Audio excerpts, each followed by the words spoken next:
nuvuga ngo ni story nyine yigeze kutubwira ariko ko bavuga ngo Yesu ngo yagiye akora ibitangaza bihambaye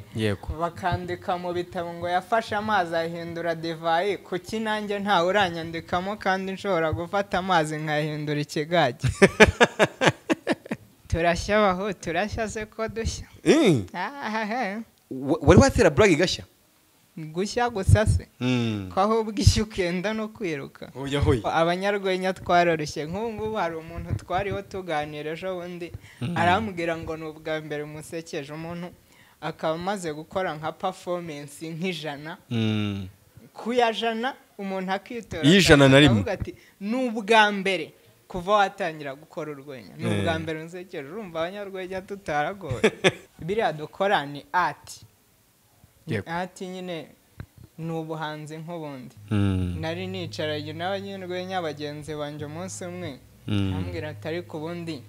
dufite amatsiko yo kukubona ubundi waterese ubundi nyine bibatera amatsiko nanjye ndatekereza ndavuga ntariko ubundi rimwe wazakora agashya nkabemeza nyine biza gutyo nanjye njiduka nabihimbye nyine ndavuga ntireka mbikore mbemeze nari nzi yuko ari nabo bazabikunda cyane ariko byageze hanze mbona public ni nayo yabikunze cyane kurenza abanyarwenya.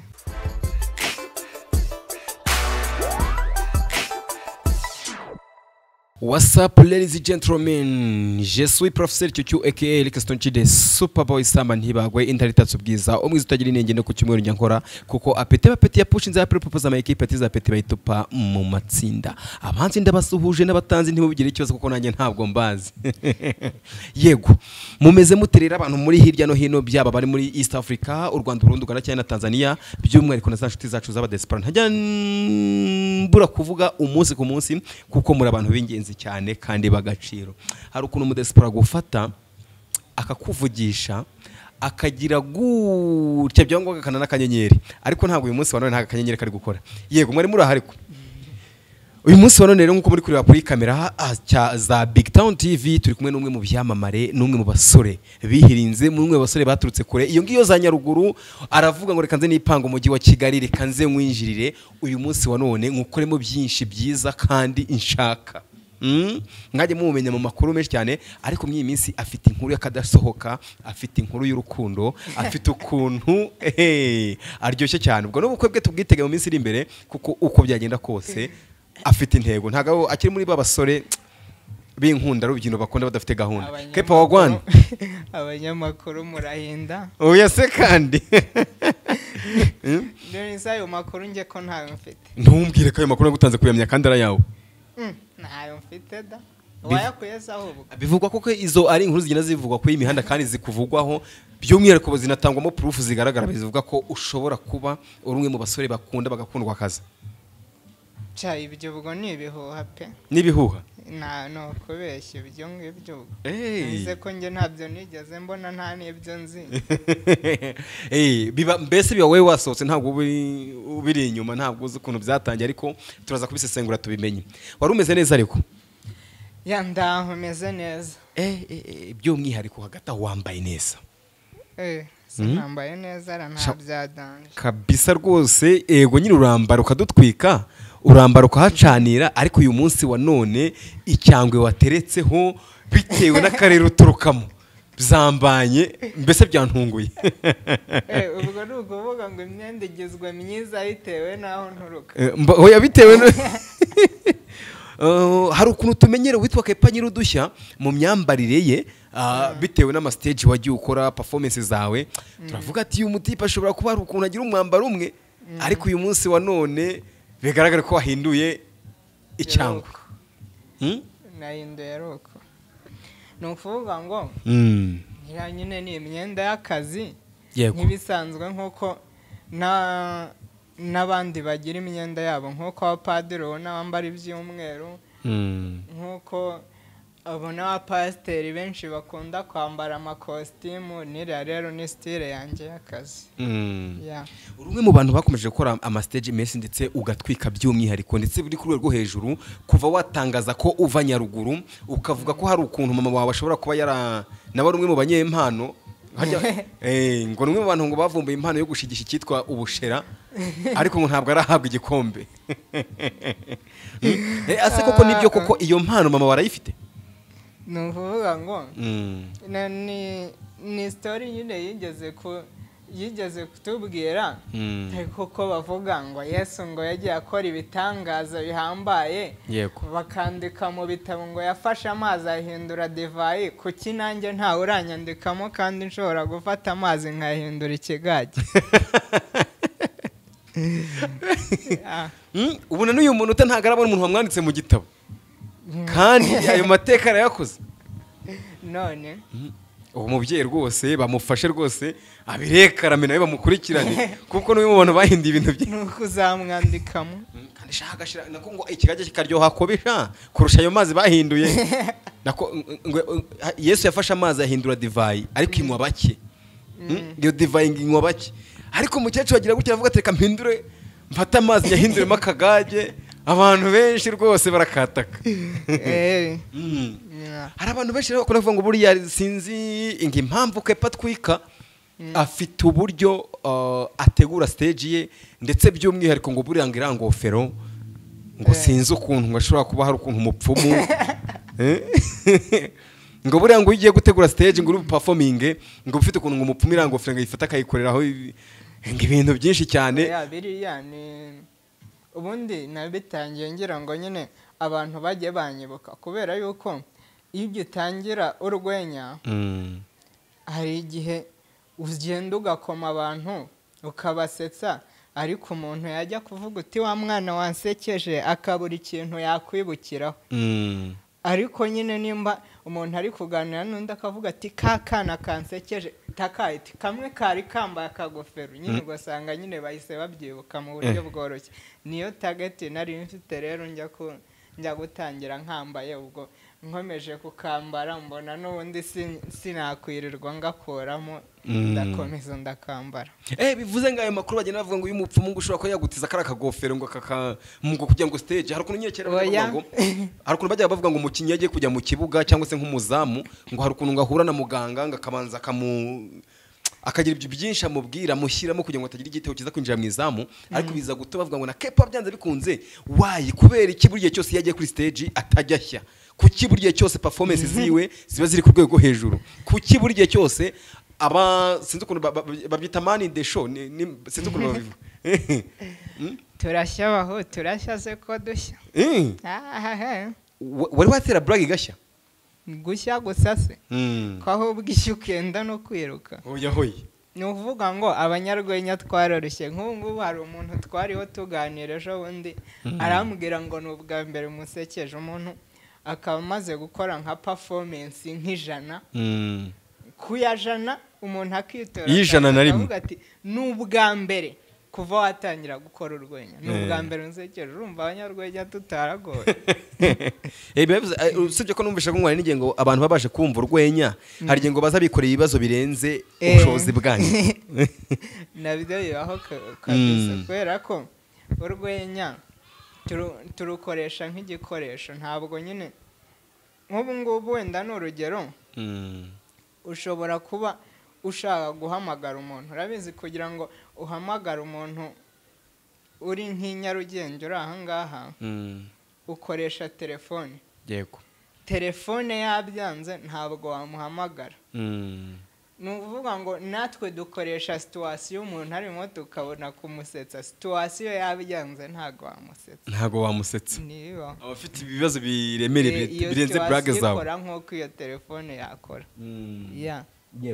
Urumwe mu banyarwenya bari kuzamuka neza ndetse bakiri bato bakoze bagitangira bitabyemera. Uyu munsi rero turibaza ngo ese Kepa Nyirudushya ni muntu kinyirizina mu buzima bwe bwite? Ubuzima bwanjye bwite se navuga nta birenze nyine ndi umwana uraho ushima Imana n'abantu nk'abandi bose nyine uvukiye navukiye iwacu mu karere ka Nyaruguru nkaba naraje i Kigali nyine gushakisha ya na nubwo ukaba ugishakisha ariko utarabona ntikarafata yego hari abantu bakunda kuvuga ngo Kepa ngo ni umwana ukiri muto nkuko nanjye navuze ngo ni umwana ukizamuka ese koko uracyazamuka Kepa cyangwa urangije gukura kuzamuka ubwo ushatse kuvuga iki bivuze ngo nyine niba tukikwita kari wa mwana hari igihe ushobora kuba tubyita wa mwana kandi ari umuntu mukuru ari umugabo ugasanga twe turarengera turi gukora amakosa tutayazi oya ndacyari umwana da ndacyari umwana nta makosa uba burimo ndacyazamuka yego by'umwihariko rero Kepa Nyirudushya ejo bundi agire gutya hasohoke video arimo araporopoza arimo aratera ivi arimo aratera imitoma itarigeze ibaho hano mu Rwanda ngo rumwe mu basore bashobora kuba barateye imitoma iremereye kurusha n'abahanzi bose baririmbye mu Rwanda uyu munsi wa none byanteye kwibaza ngo niba Kepa yarafashe umwari mwiza nka Christella uzwi nk'iki gihugu umwari waciye wakoze amateka mu bwiza n'uburanga mu gihagararo n'ingendo uyu munsi none uwitwa Kepa akaba ari we muntu wabashije guca agahigo ko kugaragaza umukunzi we kandi mwiza wa nyawe bizandiye kwibaza ngo Kepa ni muntu ki mu rukundo nise tagiye kubeshya ubundi nigeze ntera ivi njyewe ni ibintu biri ku mugaragaro warambonye ntera ivi of course turabishyiramo hano video barayibona Kepa rwose ari guporopoza ntabwo njye mbizi ntabwo nigeze nibona ntera ivi okay bire wakoraga babyita ngo iki ibihese njye ntabwo nigeze ntera ivi bivuze ngo ntabwo wateye ivi ariko watangaje umukunzi we ku mugaragaro ni ukuvuga ngo hari abantu benshi bakunze kubyitiranya biriya dukora ni ati ati nyine ni ubuhanzi nk'ubundi ni nk'uko wakina filime bakaguza n'umukobwa mugakundana muri filime ntabyo yadanje nyine ni ugushimisha abantu biriya nyine ntabwo biba ari ibyanyabyo yego bizandiye kwibaza ngo ubundi Kepa mu bintu bijyanye n'inkundo ese mu by'ukuri ubundi Kepa by'umwihariko afite umukunzi Kepa Nyirudushya afite umukunzi aha ntawe ntawe okay none hanga ushobora kuba utamufite noneho Kepa Nyirudushya ni muntu ki ku bintu bijyanye n'urukundo ubwo sinzi icyo ushatse kuvuga pe okay bitewe nuko nameshurinze kuri video yagaragaye yasohotse muri Genesis Comedy uri guperforminga ariko biza kuba ngombwa kuko twaje kumenya ko buranga abahanzi mufite uburyo mukora ibintu mu buryo bwanyu mugakora ibintu biri serie ariko twebwe twaza kwibwira ngo byari brage kandi mukomeje uyu munsi wa none rero ndibaza ngo Kepa Nyirudushya ese urukundo ni iki kuri we njyewe urukundo ari Pirate niwe wigeze kuvuga ngo nyine nta marangamutima yizana mu muntu adafite icyo ashingiyeho nyine ugasanga akunze ngo ubundi ariko njyewe ntago birambaho ntabwo urigira winjira mu rukundo oya ubwo bitinze ushobora kuba wararwinjiyemo iyo wumvishe urukundo ku giti cyawe urumva byanze bikunze njye nashingiye gwenda nko kuri video yawe twabonye urimo uratakagiza uwitwa Christella numwe mu bakobwa bindahangarwa niko twavuga numwe mu bakobwa bintarumikwa numwe mu bakobwa bone tutavuga ko buri muhungu wese yamwinjira uko abonye ariko ngo wamuteye imitoma na n'uyu muntu utangara ryama kayirota Kepa kuvuga ko urukundo utararwinjiramo biriya bintu bivaye ubundi biriya ni ati nyine no guhimba nyine biriya turabihimba nari nicaranye n'abanyarwenya bagenzi banjye umunsi umwe ambwira atari ku bundi dufite amatsiko yo kukubona ubundi waterese ubundi nyine bibatera amatsiko nanjye ndatekereza ndavuga ntari ku bundi rimwe wazakora agashya nkabemeza nyine biza gutyo nanjye njiduka nabihimbye nyine ndavuga ntireka mbikore mbemeze nari nzi yuko ari nabo bazabikunda cyane ariko byageze hanze mbona public ni nayo yabikunze cyane kurenza abanyarwenya yose ubwo amaposte yose buri muntu wese akavideo kawe akabitse muri telefoni ze ndakeka ko no mu mashini mu mateleviziyo karacyarimo bitewe n'amateka wanditse kuri Kristera ahubwo urakabya da nge ndi gutungurwa cyane umbwira ngo iby'urukundo kuri gutinda kuri iyo video cyane kandi namaze kubigusobanurira okay nyine urabisobanuye ariko ikintu ntarumva nanone ni uburyo wavuze ngo iby'urukundo ntabwo bizi kandi ntabwo wakora ibintu nka biriya uzi ko urukundo utari cyari cyo ibaze gutera umuntu imitoma kugeza ubwo we emotions zimufata kare umwana w'umukobwa aremera mu bantu ibihumbi n'ibihumbi byicaye hariya araturikararira aravuga ati uyu mwana cyane rwose nawe ubwe Kristo arivugira ati n'uyu munota uriya niwe mwana wanteye imitoma niwe musore wanteye imitoma numva ndanyuzwe numva sinzi ibyo ari byo urumva uyu munota uyu munsi wa none turi kwibaza ngo ese Kepa kuko ntabwo amukunda mu by'ukuri nze nabikubwiye mani ni ati biriya n'ubuhanzi ni nkuko nyine nawe wakina filime bakagoza n'umukobwa mwakundanye byanteye kwibaza nyine kuri niyo mpamvu nashaze kubaza Kepa ni muntu ki mu bintu bijyanye n'inkunda ariko uri kunyima amakuru nge nkeneye iya nyayo basi reka nkubaze kano kantu iyo ubonye urubyiruko rwa none aha ngaha ukuntu rubayeho mu bintu bijyanye n'inkundo hari ukuntu abantu basigaye bakundana mu buryo butarambye butaziguye ugasanga umuntu muri gukundana none ariko ejo mwatandukanye ubona ari nk'iyihe mpamvu ibitera nyirizina ku buryo urukundo rw'ubu rutagifatika ubundi njye mu mboni zanjye nyine nk'abantu dukunda gushakisha amakuru uko nakubwiye ko akazi kacu dukora buri akenshi ni nako gushakisha amakuru kugira ngo tuzabone ibyo tuzavuga nyine nkanjye nk'umuntu ukunda gushakisha amakuru mba mbona ibyo ngibyo ahanini biterwa n'intego yabajyanye muri urwo rukundo cyangwa se n'amahitamo mabi bagiye bagira hari igihe nyine usanga nyine ugiye mu rukundo yego nibyo ariko ugasanga uhisemo utari uwa nyawe ugasanga uhisemo nabi ntimumaranye kabiri yego cyangwa ugasanga ugiye mu rukundo nta ntego ihari ifatika ari iby'agatwiko gusa ibyo rero bikantera kwibaza ngo Kepa ari hagati ni umusore uri hagati y'imyaka 20 na 25 bijyanze bikunde ntabwo umusore ungana nawe wasoje kwiga wasoje segonderi kwiga kamara hafi imyaka ingahe mu rwenya iyo myaka ari hagati ya 20 na 25 aho ngahita nibaza ngo iyo myaka yanjye urayizi byanze bikunze ngenda janisha urajanisha none se watangiye kwiga ufite umwe nzi ko janisha nzi ko janisha oya ntumbwiye se kijya muri 30 urajanishije ntaribi ndi kujanisha ndi kuyinjira kuko urumva wanyimye amakuru yayo kandi cyambere ari amakuru niyo mpamvu nicyo kinteye kwibaza ngo ese ibyo bibazo byose wowe ugenda winjira mushakisha amakuru byaba ari byo byateye witwa Kepa Nyirudushya kugeza amaginga ye atarinjira mu bintu by'urukundo byaguteye ubwoba kumva njyewe nyine nkiri umwana ntabwo navuga ngo nigeze ngera umutima wo kubijyamo kubera ko nari mpangayikishijwe no kwiga buriya nari umwana uri straight nyine ikintu mfokasinzeho ari icyo nyine ntajya ku ruhande nyine ngo njye no mu bindi ndavuga ntireka mbanze nige nshaka uduceri nyuma yo kwiga ibindi bizaba biza nyuma niyo mpamvu yego bivuze ngo niyo mpamvu na n'uyu muntu utari byo gishakisha yego Kepa dusoza ikiganiro ndagira ngo mbwire nyuma yuko ubaye umunyarwenya ni iki kintu kindi ugomba gukora iyo utaza kuba umunyarwenya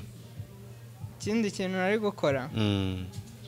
iyo utaza kuba umunyarwenya ni iki kindi kintu wari ushoboye gukora kurusha ibindi icyo kibazo kiragoye kuko ntawe uzi n'ubundi sinari nzi ko nzabona umunyarwenya ko nyine komedi nkiri umwana nta nubwo nari nyizi biragoye kubisobanura